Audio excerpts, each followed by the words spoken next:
Ezra chapter 3. When the 7th month came and the Israelites had settled in their towns, the people assembled with one accord in Jerusalem. Then Joshua, son of Jozadak, and his fellow priests, and Zerubbabel, son of Shealtiel, and his associates, began to build the altar of the God of Israel, to sacrifice burnt offerings on it, in accordance with what is written in the law of Moses, the man of God. Despite their fear of the peoples around them, they built the altar on its foundation and sacrificed burnt offerings on it to the Lord, both the morning and evening sacrifices. Then, in accordance with what is written, they celebrated the Festival of Tabernacles with the required number of burnt offerings prescribed for each day.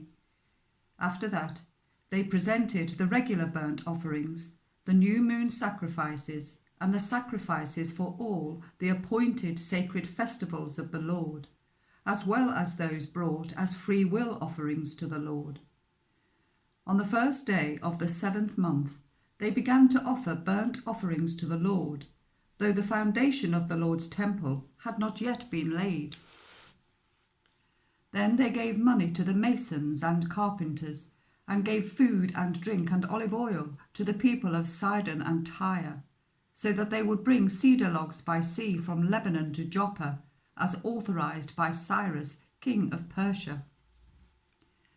In the 2nd month of the 2nd year, after their arrival at the house of God in Jerusalem, Zerubbabel, son of Shealtiel, Joshua, son of Jozadak, and the rest of the people, the priests and the Levites, and all who had returned from the captivity to Jerusalem, began to work, appointing Levites 20 years old and older to supervise the building of the house of the Lord.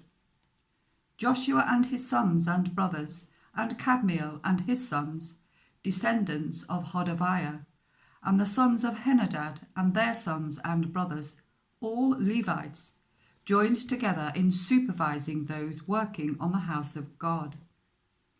When the builders laid the foundation of the temple of the Lord, the priests in their vestments and with trumpets, and the Levites, the sons of Asaph, with cymbals, took their places to praise the Lord, as prescribed by David, king of Israel.